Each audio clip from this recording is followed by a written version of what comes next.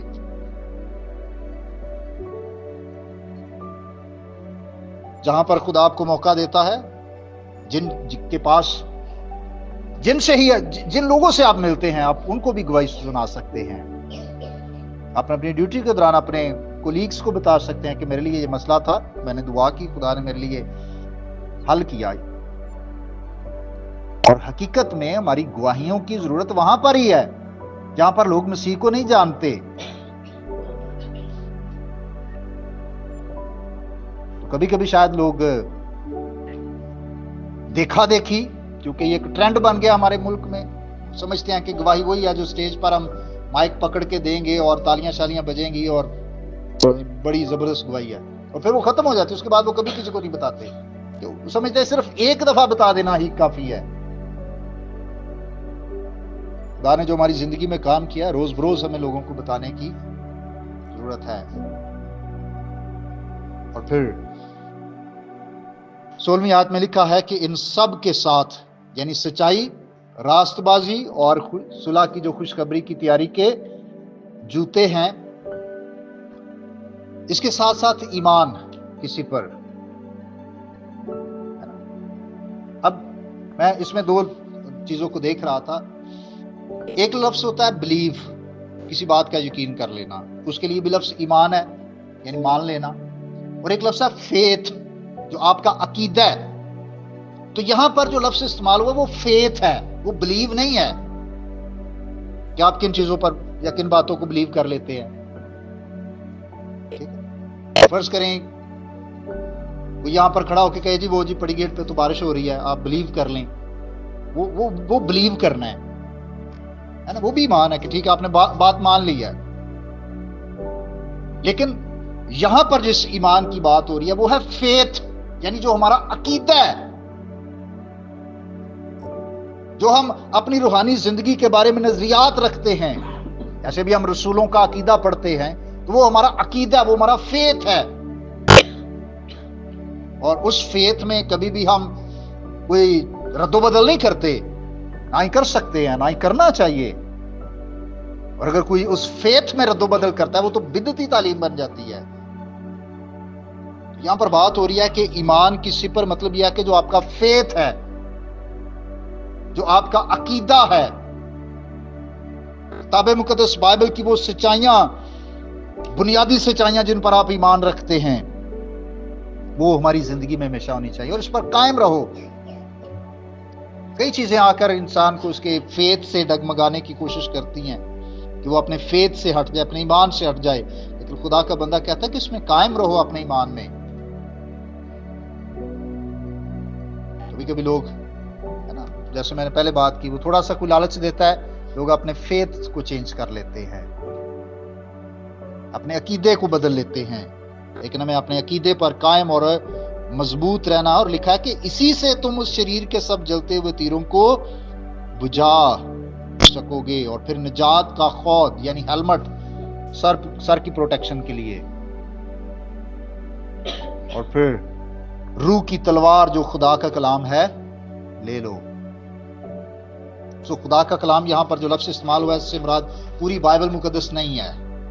آپ حیران ہوں گے کہ یہ کیا بات ہے.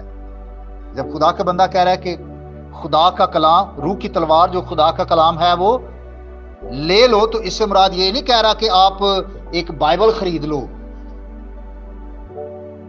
اس سے مراد یہ ہے کہ آپ کو پتا ہونا چاہیے کہ کون سے موقع پر خدا کے کلام کا کون سا حصہ موضوع ہے ابلیس کا مقابلہ کرنے کے لیے. ابلیس نے خدا یسوع مسیح کو کہا اگر تو خدا کا بیٹا ہے تو ان پتھروں کو فرما کے، یسوع مسیح نے یہ نہیں کہا اتنے بیٹھ میں پوری بائبل سنانا. یسوع مسیح کو پتا تھا کہ اب بات کیا ہے اور اس موقع پر کون سا موضوع مناسب، سوٹیبل ریفرنس ہے جو میں نے اس کو جواب کے طور پر دینا ہے. According to situation. آپ کو پتا ہو کہ اب سچویشن کیا ہے اور اس سچویشن کے لیے خدا کے کلام میں سے رہنمائی کیا ہے. آپ کہیں گے جی بائبل تو ہم نے لے لی ہوئی ہے، روح کی تلوار خدا کا کلام تو ہم نے لے لیا، ہمارے گھر میں تو 4-5 تلواریں پڑی ہوئی ہیں، وہ بند کی بند ہی پڑی ہوئی ہیں. یہاں پر خدا کا بندہ یہ کہہ رہا ہے کہ آپ کو پتا ہونا چاہیے کہ کون سے موقع پر ابلیس جب ہماری زندگی پر اٹیک کرتا ہے تو کس طرح سے خدا کے کلام کا کون سا حصہ ہے نا. مسیح خدا کو 3 بار ابلیس نے کلام میں سے حوالے دے کر آزمایا اور خدا یسوع مسیح نے 3 بار خدا کے کلام میں سے ہی اس کو جواب دیا. لیکن یہ نہیں کہا کہ اچھا چل بیٹھ ہی ہو نا، پہلا باب پہلی ہے تو میں تینوں شروع کر کے سنانا.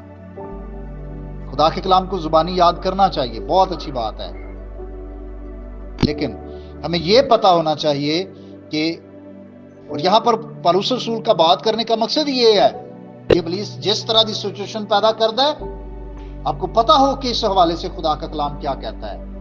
اگر ابلیس یہ سچویشن پیدا کرتا ہے کہ آپ نشہ بازی کریں تو آپ کو پتا ہو کہ خدا کا کلام اس کے بارے میں کیا کہتا ہے. اگر ابلیس آپ کو لالچ کے ذریعہ سے روحانی زندگی کو تباہ کرنا چاہتا ہے تو آپ کو پتا ہو کہ اس حوالے سے خدا کا کلام کیا کہتا ہے. ہر وہ سچویشن جو ابلیس کریٹ کرتا ہے، صورتحال وہ بنا دیتا ہے، ہمیں اس کے مطابق خدا کے کلام میں سے رہنمائی کو لینا ہے. اور پھر آخری یہاں پر جو بات کرتا ہے وہ یہ ہے کہ ہر وقت اور ہر طرح سے روح میں دعا اور منت کرتے رہو اور اسی غرض سے جاگتے رہو کہ سب مقدسوں کے واسطے بلا ناغہ دعا کیا کرو. اور میں ایک کتاب دیکھ رہا تھا اور وہ مصنف جو مفسر ہے وہ لکھتا ہے کہ دعا کوئی ہتھیار نہیں ہے، دعا تو وہ فضا ہے جس میں ہم سانس لیتے اور جیتے ہیں. یہ جسمانی طور پر زندگی گزارتے ہیں نا، فضا ہوا ہے، ہم اس میں سانس لیتے ہیں، اگر یہ نہ ہو تو ہم کیا ہو، مر جائیں. کبھی کبھی سردیوں میں ہم ایسے واقعات سنتے ہیں جی وہ ہیٹر آن چھوڑ کر سو گئے اور صبح کوئی نہیں اٹھا. وجہ کیا ہے؟ ہوا ختم ہو گئی، آکسیجن ختم ہو گئی. تو اگر ہوا نہیں ہے تو پھر زندگی نہیں ہے. تو دعا وہ کہتا ہے کہ یہ صرف ایک ہتھیار کے طور پر نہیں ہے، بلکہ یہ تو وہ فضا ہے جس میں ایک ایماندار سانس لیتا ہے اور زندگی گزارتا ہے. اور اگر یہ نہ ہو، دعا نہ ہو، اس کا مطلب ہے کہ پھر زندگی نہیں ہے، پھر سانس نہیں ہے. اور جن باتوں کے لیے خدا کا بندہ پولس ان کو دعا کرنے کے لیے انکرج کرتا ہے، وہ کہتا ہے میرے لیے بھی. سب سے پہلے وہ کہتا ہے کہ سب مقدسوں کے واسطے، سارے ایمانداروں کے لیے. کبھی کبھی ہماری دعا کا سرکل بہت صرف اپنے لیے، اپنے خاندان کے لیے اور آمین. وہ کہتا ہے آپ نے سب ایماندار جو ہیں، سب جو مقدسین ہیں، آپ نے ان کے لیے دعا کرنی ہے. پھر وہ کہتا ہے میرے لیے بھی کرو. اب ایک بندہ قید میں ہو تو وہ کہے میرے لیے دعا کریں، تو کیا سمجھ آتی ہے ذہن میں؟ کس بات کے لیے ہم اس کے لیے دعا کریں؟ ہے نا؟ پہلے تو ذہن میں یہی بات آتی ہے کہ اچھا بندہ قید میں ہے تو چلیں اس کے لیے یہی دعا کرتے ہیں کہ خدا کرے کہ یہ قید سے. لیکن پولس کی یہ خواہش نہیں ہے. وہ قطعی طور پر اس مقصد کے لیے دعا کرنے کے لیے نہیں کہتا، بلکہ وہ یہ کہتا ہے کہ میرے لیے بھی دعا کرو تاکہ بولنے کے وقت مجھے کلام کرنے کی توفیق ہو، جس سے میں خوشخبری کے بھید کو دلیری سے ظاہر کروں. میں جو خدا کے کلام کی خدمت کرتا ہوں، مجھے پتہ ہے یہ بہت بڑا چیلنج رہتا ہے میرے لیے بھی اور تمام جو بائبل کے مناد ہیں، کہ کلیسیا سامنے بیٹھی ہے اور آپ خدا کے کلام کو، تو کبھی کبھی ایسی سچویشن ہوتی ہے یا ایسی باتیں ہوتی ہیں جن کو دل کرتا ہے کہ آپ گول مول کر جائیں، کیونکہ یہ تو کلیسیا میں مسئلہ چل رہا ہے اور فلاں بھائی یا فلاں بہن ناراض ہو سکتے ہیں. اچھا اس کو نہ کسی طریقے اس بات کو رہنے دو. اور یہ بہت دفعہ لوگ اس آزمائش کا شکار ہو جاتے ہیں کہ کلیسیا دا خاندان ہی نہ چلا جائے. یہ ایک آزمائش ہے، اور ایسے میں میرے لیے جب یہ آزمائش بنتی ہے میں خدا سے دلیری مانگتا ہوں، کیونکہ اگر ہم کلام کو مطلب ہم اس میں ڈنڈی مارتے ہیں صرف کلیسیا کو خوش کرنے کے لیے کہ چلے کلیسیا کا کوئی شخص ناراض نہ ہو، تو چلیں یہ خدا کے کلام کی سخت بات ہے، اس کو ذرا چلو رہنے دو. اور یہ میں سچی بات بتا رہا ہوں، یہ آزمائش رہتی ہے میرے لیے بھی، ہم سب کے لیے جو کلام کے مناد ہیں یہ ہوتی ہے کہ کوئی ناراض نہ ہو جائے اس بات سے. لیکن پولس رسول کہتے ہیں کہ میرے لیے دعا کرو تاکہ بولنے کے وقت مجھے کیا ہو؟ دلیری ہو. یہ نہیں ہے کہ اس کو بولنا نہیں آتا تھا، صرف یہ کہ میں ٹھوس تعلیم اور صحیح اور سچی اور خالص تعلیم، بغیر کسی خوف کے، بغیر کسی انسانی ڈر کے، کیونکہ وہ قید میں ہے نا، وہ تو جو اس کی حفاظت کے لیے سپاہی کھڑے ہوتے تھے وہ ان کو بھی کلام سنانا شروع ہو جاتا تھا. اس کو کسی عدالت میں لے کے جاتے تھے، وہ وہاں پر بھی کلام سنانا شروع ہو جاتا تھا. تو کہتا ہے کہ میرے لیے دعا کرو تاکہ جب میں خوشخبری کو لوگوں کو سناؤں تو میں دلیری کے ساتھ کلام کی منادی کر سکوں. یاد رکھیے گا کہ اس دور میں جو امبیسڈرز ہوتے تھے، ایلچی یا سفیر، ان کو کبھی گرفتار نہیں کیا جاتا تھا. جو سفیر ہے وہ کبھی گرفتار نہیں کیا جاتا تھا. آج بھی دوسرے ممالک کے اندر جیسے پاکستانی سفیر دوسرے ملکوں میں ہوتے ہیں، ٹھیک ہے، پاکستان کے اندر بھی دوسرے ملکوں کے امبیسڈرز ہیں جو وہ رہتے ہیں اسلام آباد میں. تو جو سفیر ہے، امبیسڈر ہے، ایلچی ہے، اس کو کبھی گرفتار نہیں کیا جا سکتا تھا. یہ اس وقت بھی اصول تھا.